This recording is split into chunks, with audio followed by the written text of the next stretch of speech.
السلام عليكم، صباح الفل على الجميع او مساء الخير عندكم دلوقتي في مصر او الدول العربيه ناس تتفرج على قناتي من هناك. اهلا وسهلا بكم كلكم. يا رب تكونوا كلكم بخير والدنيا تمام ومستمرين في الابحاث والافكار والتدوير والبحث عن طرق تطوير حياتنا او اي فرص للخروج من المأزق اللي احنا فيها في وطننا العربي. انا عندي على فكره حوالي 10% ناس في قناتي من السعودية، وفي ناس من الجزائر، وفي المغرب ومن اليمن. طبعا اليوتيوب بيعمل لنا كده احصائيه ورا كده مين اللي بيتفرج، مش بالاسامي يعني، ما اعرفكمش بالاسم يعني. ومن مصر طبعا انا عندي معظم اكتر من نص المشاهدات بتبقى من مصر. حابه اتكلم في حاجات مهمه. طبعا انت لو معايا اول مره هنا في قناتي، انت في قناه ايمان في بلاد الامريكان، عندك فيديوهات كتيره جدا عن كل حاجه: السكن، الهجرة، المعيشة، الاستثمار، فيزا السياحة، فيزا الدراسة في أمريكا، أنواع البيزنس، الاستثمار في العقارات، مواضيع كتيرة جدا، الستات وشغلها وحجابها والشارع الأمريكي وثقافة الأمريكان والجواز من أمريكانية والجواز من عربية أمريكانية مولودة هنا. حاجات كتيرة جدا. يا ريت الناس تبحث وتدخل، ما تستناش بس اليوتيوب بينزل لك لان اليوتيوب طبعا القنوات اللي معلهاش تفاعل يعني، او حد اللي انت بتتفرج عادي وبتمشي بتستفيد حتى من القناه، لو ما بتفكرش تعمل كومنت او حتى تعمل لايك للفيديو او كده. طبعا هو ده اليوتيوب ما بيشوفش غير الكلام، وده بالنسبه لي ما بيعكس قيمه الفيديو. لان طبعا بكل تواضع هقدر اقول ان اعظم افلام السينما المصريه ما كانتش افلام شباك وما جابتش ايرادات، فمش بالضروره يعني. فطبعا وبعدين حكايه العقل الجمعي اللي عندنا، اي حاجه عليها زحمه طابورها بنروح ونتفرج وكده. فطبعا الحاجات دي كلها مش داخله في حساباتي خالص. الحمد لله ان انا قناتي الناس اللي عليها فعلا الصفوه اللي عندي، اللي هي الناس المهتمه بالمعلومه المفيده والصريحه والحقيقيه، اللي ما فيهاش تزييف وتزوير وتجميل. وتعالى ادخلك امريكا من غير لغه ومن غير ورق ومن غير فلوس ومن غير مش عارف طبعا الناس بتحب طبعا، وانا بعذر الناس ان العقل الجمعي عندنا عايز حد يفرحه حتى لو هيضحك عليه، ومش عايز حد يقول له الحقيقه. وده مش غلط ومش عيب، لان احنا مجتمعاتنا اتربت على كده، ودي الطريقه عندنا عشان تكونوا عارفين. طيب باختصار كده هشتغل لما اروح امريكا. انتوا متخيلين المنظر؟ انا عايزاك بس وانت بتسالني بتقول لي ايه احسن ولايه وايه اجمد ولايه انقل فيها، ايه احسن شغلانه وايه بيعمل فلوس وايه مش عارف السؤال ده انا عايزاك تقعد مع نفسك ثانيه واحده وتقول: لو انا من بره مصر، وانا هاخد مصر كمثال لان انا مصريه، وجاي اقول لك اشتغل لما اجي مصر. انا عايزاك تضحك دلوقتي. يعني حد بيقول لك اشتغل لما اجي مصر، نفس القصه. انت عندك اجابه تقول له اشتغل لما اجي مصر، هتقول له طب انت عباره عن انت مين؟ انت مين عشان تشتغل هل انت مستثمر ومعاك فلوس؟ وهقول لك انواع البيزنس اللي هتنفع في مصر. اقول لك اعمل اكل، اعمل مش عارف، اعمل كافيه، اعمل ريستوران، ولازم تكون بتفهم في البيزنس ويكون معاك فلوس تستثمرها، صح؟ ما ده نفس الاجابه على سؤال هنا في امريكا. طيب هل انت مصري؟ هل انت بتعرف عربي عشان تشتغل في مصر؟ هتقول له هشغلك مثلا وريفر، هتشتغل تقول له اشتغل اوبر، تشتغل ليفت، مع الفارق طبعا، بس برضه هي بلد وليها ناسها وليها سوقها وليها اقتصادها وليها لغتها وليها كل الكلام ده. فيعني السؤال في المطلق كده ما ينفعش. اقعد قيم نفسك، انا عباره عن زي ما الناس اللي بتبعت وبتسالني دلوقتي هصنف لكم الاسئله واجاباتها، ده من ارض الواقع، ده اسئلتكم انتوا وانا هجاوب عليها عشان اللي معانا دلوقتي صاحب السؤال يستفيد والناس اللي بتسمع تستفيد. طيب لما يعني انا مثلا لقيت واحده بتسالني هل بقى وهو شغل العقارات ده فيه فلوس؟ ده طب تعالى نبدا بقى بده. يعني عشان انا ده شغلي عقارات وسيلز. اشتغلت سيلز، اللي ما شافش الفيديو او يعرف انا دايما بكرر عشان تعرف المعلومه جايه منين. انا اشتغلت سيلز جولري، والجولري اللي هي الدايموند والجولد. الدايموند بقى كمان الحاجات اللي هي الغاليه الفانسي، الساعات الرولكس والبرايتلينك، انا عندي خبره في الحاجات دي كلها. والجولد اللي هو ده زي الصاغه، اشتغلت في الصاغه بتاعت امريكا وفي مواقع مختلفه كلها فيري بيزي، اللي هي كانت السياح واغلى الحاجات بتتباع فيها. حلو كده. ده في مانهاتن اللي هي قلب طلع عليها نيويورك عاصمه راس المال في العالم عشان تكونوا عارفين. اشتغلت في شغل الملابس بكل انواعها، الملابس كمان الفخمه الفانسي اللي هي فساتين الافراح الغاليه جدا وفساتين السوريات، عشان انا كان عندي بزنس بتاعي في مصر قبل ما اسافر بالتطريز والحاجات دي كلها فبعرف فيها. تاني حاجه اشتغلت في سيلز السيارات، واشتغلت في العقارات، في كل الحاجات دي اللي هي اعمده الاقتصاد في امريكا، اللي هي حتى تلاقي حتى الناس كلها عارفه ان اليهود لما دخلوا عندهم الصاغه بتاعت امريكا، هم موجودين فيها الجارمنت ديستريكت. كلمه جارمنت ديستريكت اللي هو الملابس، الجمله، تجاره الجمله وتصنيع الملابس والعقارات. حلو كده، اللي فاضل بس البنوك، مع ان انا محاسبه كنت المفروض اشتغل في البنوك، بس هنا اللي بيشتغل في بنك ده اوعوا تفتكروا وظيفه البنك دي حاجه واو، يعني عندنا بيكون موظف بنك خريج كليه تجاره، لكن هنا التيلر بتاع البنك، هنا التيلر بتاع البنك مش خريج كليه تجاره، ده مجرد بيدرس حاجات كده كورس صغير جدا، كلام عبيط جدا، وفلوسه قليله جدا جدا جدا، قبل ما ياخدوا منها الضرايب بيعمل ملاليم يعني. تفهميني ازاي؟ نرجع بقى تاني. طيب لما بتسالني بقى هل شغل العقار ده فيه فلوس، كاني ايه انت الجمله ايه هتيجي لاي حد لو انت مكاني، كان دي فلوس موجوده هناك، يلا نروح بقى ناخد نعبي ونكبش الفلوس ونمشي. اي حاجه يقول لك ايه، هل الشغل الفري ده فيه فلوس، بيعملوا فيه فلوس؟ سؤال ساذج جدا ما يصدرش غير من حد لا فاهم الحياه ولا اتمرمط كده ولا جابها من تحت ولا فاهم الدنيا فيها ايه ولا على ارض الواقع خالص خالص خالص. مفيش حاجه فيها فلوس، انت اللي بتعمل الفلوس. عشان في امريكا هي هنا انت اللي بتصنع الفلوس، انت اللي عندك المؤهلات انك تصنع الفلوس.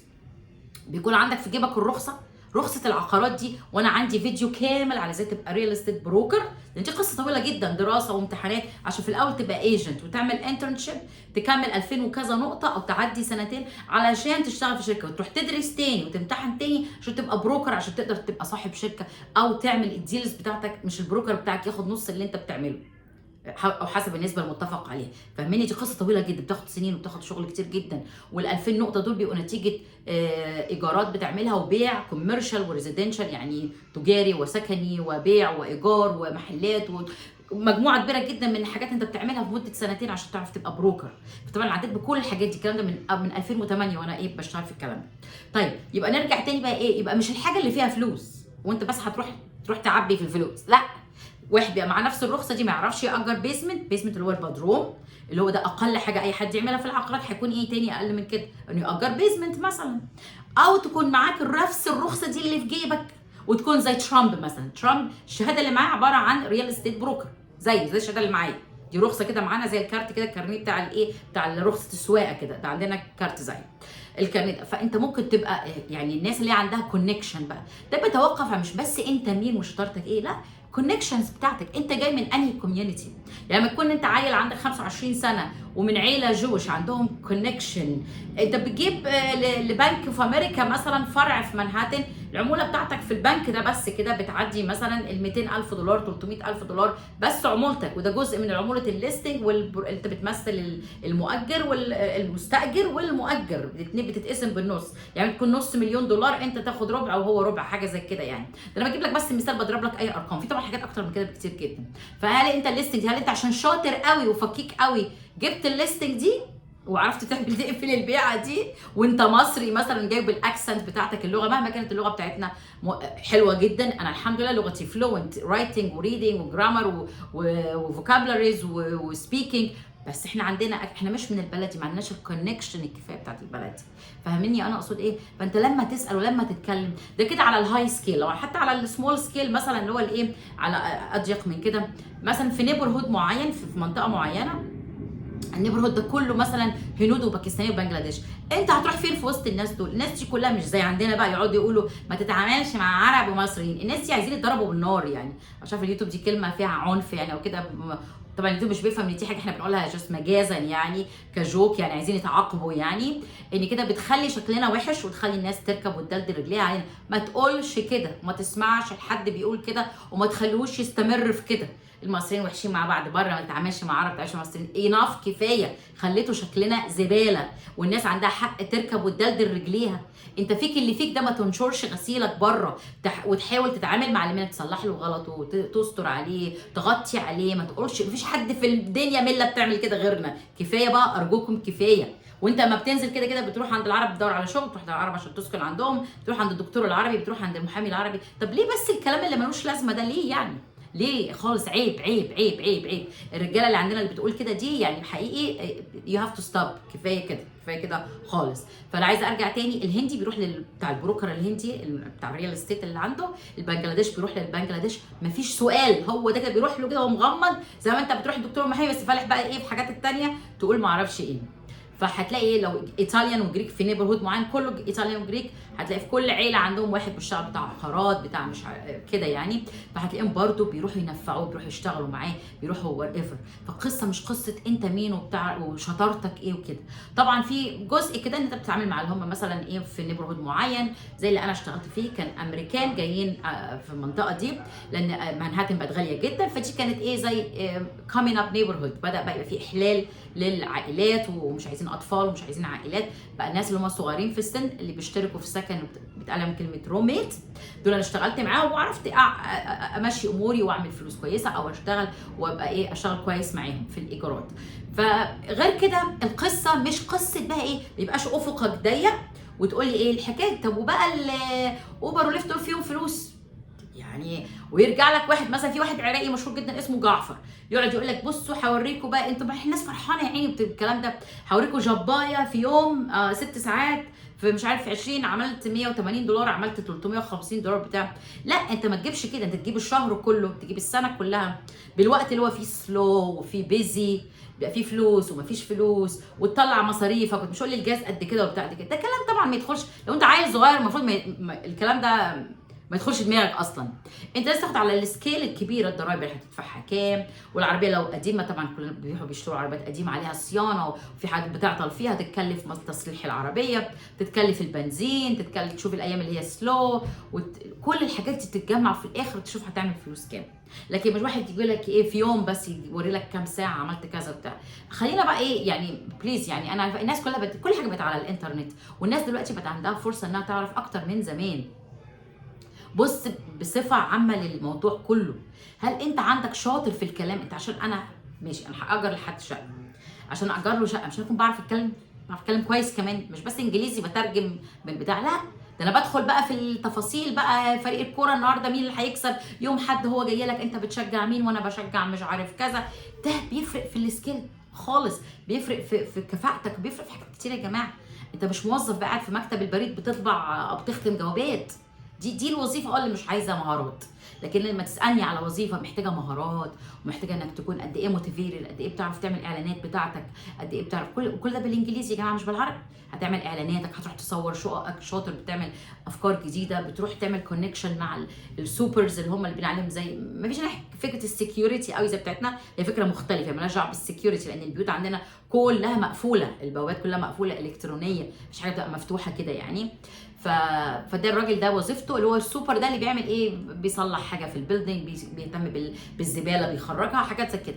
بتعرف تعمل معاه كونكشن، بتجيب له هدايا، بيدي لك ليستنج بالشقق اللي بتفضى، بتكون انت اوت اوف ذا بوكس يعني، بتعرف تعمل حاجات كتير خالص مش اعتياديه. طبعا البيزنس اتغير شويه دلوقتي بعد الانترنت، غير ما كان الاول الناس بتخبط على مكتبك عايزه تشتري بيت، عايزه تاجر شقه، يعني في حاجات كتيره جدا. فخلاصه الكلام بصرف النظر عن التفاصيل دي عباره عن ايه، تفاصيل كتير جدا. ادخلوا على الفيديو بتاع ازاي تبقى ريال استيت بروكر ومهنه العقارات وازاي تاجر شقه، كلها مواضيع ايه متعلقه ببعض، سلسله جميله جدا عملت كذا حلقه اتفرجوا عليها.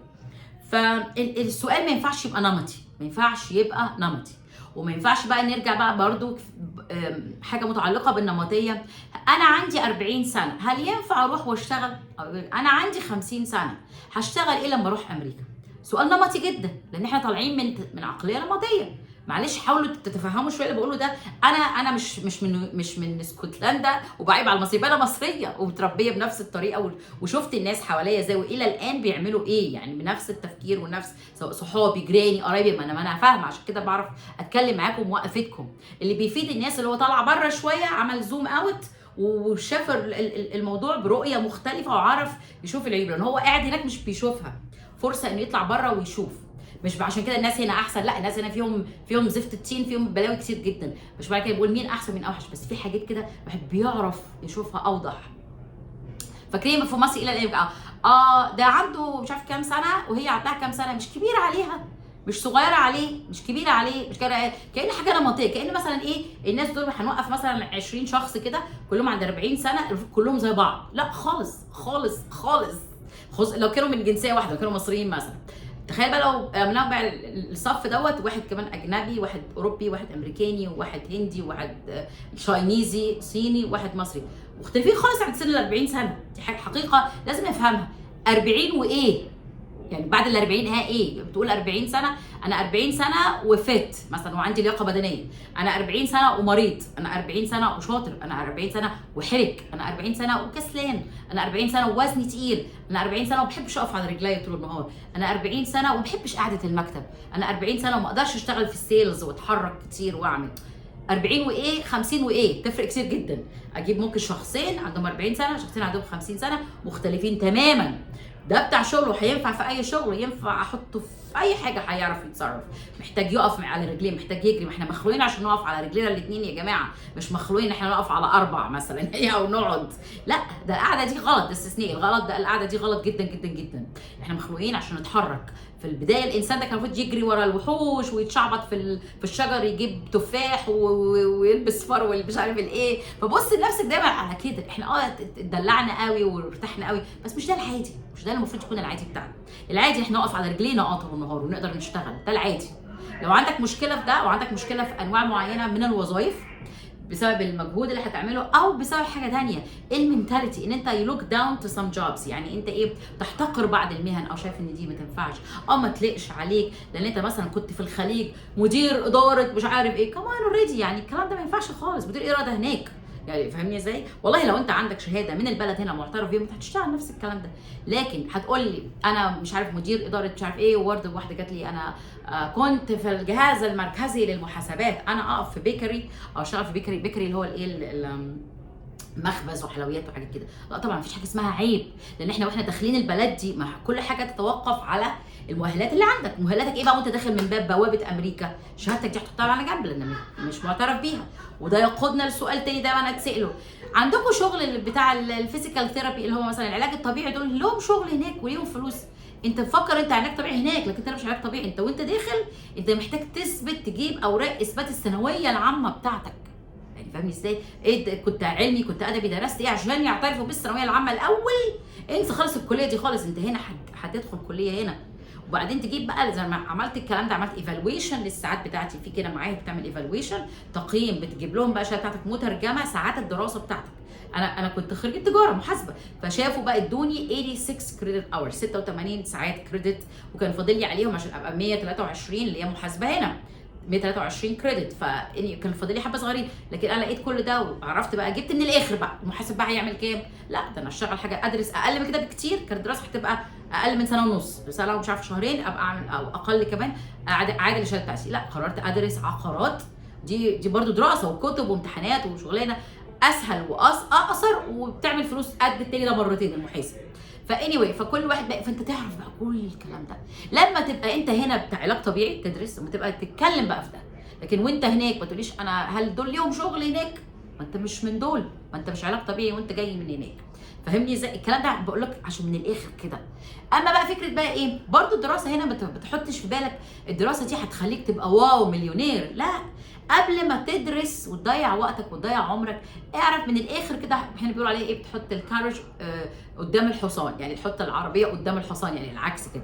اعرف من الاخر، ادخل على انديد، ده موقع انديد بيعرفك الناس بتعمل كام. حتى عملت جوجل مثلا الاي تي انجينيرز اللي هم الانفورميشن تكنولوجي، اي تي ستاندز فور انفورميشن تكنولوجي، بيعملوا كام قبل ما تدرس بقى كمبيوتر ساينس وكودينج والكلام ده كله. اعرف بيعملوا كام. الممرضات بيعملوا كام، اللي مش عارف ايه. فقبل ما تدرس شوف بقى انا هصرف كام، التعليم هنا بفلوس، هصرف كام وهل ده له عائد ينفع ولا ما ينفعش، ووقته قد ايه، طب لو اشتغلت كذا قد ايه. ده يقودنا بقى لحاجه ثانيه برضو، ان ليه المصريين هنا معظمهم بيفضلوا يشتغلوا اوبر وليفت. اولا انت اللي هنا فكره الضرايب اللي بتستقطع من المرتب بتاعك، اسوأ انواعها انك تشتغل في شركه وتبقى عندك W2 اللي هو الشيك بتاع القبض، بياخدوا من المنبع الاول الضرايب قبل ما انت تشوف فلوسك. يعني بتبقى اكتر شريحه كبيره وبتتصاعد، كل ما بتعمل فلوس اكتر بياخدوا منك فلوس اكتر. المشكله بقى مش في كده، المشكله في حاجه ثانيه، انه انا طبعا شايفه الضرايب دي مبالغ فيها. المشكله الثانيه انه ان انت ما تقدرش كليم سم اكسبنسز. ده معناها ايه؟ ان انت لما بيكون عندك يور اون بزنس او عندك بتشتغل اندبندنت كونتراكتور اللي بيسموها كده، اللي هو انت عندك البيزنس بتاعك اي كان، انت من حقك تعمل شركه، حتى لو شركه بيع لبان، يعني شركه مش عارف ايه، اي حاجه. لو انت بتعمل شركه بتكتب فيها الدخل بتاعك لو انت بتشتغل مش ب W2، حاجه اسمها 1099 كونتراكت، زي ما بيكون بتاع عقارات او زي ما يكون انواع وظائف مختلفه، يعني بتاع عندك محل، عندك وريفر ورشه، اي حاجه من الحاجات دي، تعمل خدمات معينه، فبتقدر تحط الاكسبنسز مصاريفك قد كده، تثبت مصاريفك تقتطع من الدخل بتاعك، فبيكون في طريقه مختلفه في حسبه الضرائب. برضه اللي هو بيشتغل سواق، بيشتغل في اوبر وليفت، نفس القصه اللي انا بقول لكم عليها دي، فبيقدروا. وبعدين انت في شركه بيكون ليك مثلا، في معظم الشركات ليك اسبوعين مثلا اجازه واسبوع مرضي، يعني ده بالكتير يعني، فما فيش اجازات كتير. لكن المصري بيفضل يشتغل حاجات يقدر يعمل هو الحسابات بتاعته بتاعت الضرايب بالطريقه اللي هو شايفها، ويثبت مصروفاته، ويقدر برضه ياخد اجازات زي ما هو عايز، يشتغل هنا 4 5 شهور، يقعد في مصر 6 شهور. دي بقى ليه بيفضلوا كده وليه بيعملوا كده؟ دي حاجه بيعملها المصريين دايما، ودي افضل لهم في الدخل وفي اثبات المصروف بتاعهم، وبرده طريقه حسبه الضرائب بتاعتهم. كده بالتالي انا تطرقت لحاجات كتيره جدا. الناس المستفيده من الحلقه دي او شايفه لان في لسه حاجات كتير، فانا مستعده اعمل جزء تاني، انا مش عايزه الفيديو يطول، لسه في كلام كتير وفي اسئله كتير برده هرد عليها. اعتقد كده انا جاوبت على اكتر من 3 4 اسئله في الفيديو ده، واتمنى ان انا اكون فدتكم بالمعلومات اللي عندي. واكتبوا لي تعليقاتكم كلها وكل اسئلتكم، وانا هحاول اشوف وارد عليها، وما اغيبش عليكم اكتر من كده في الفيديوهات، بس كان زحمه شغل جامده جدا. وابدا من حيث انتهى الاخرون، هتوفر وقت، توفر مجهود، توفر فلوس. نهاركم سعيد.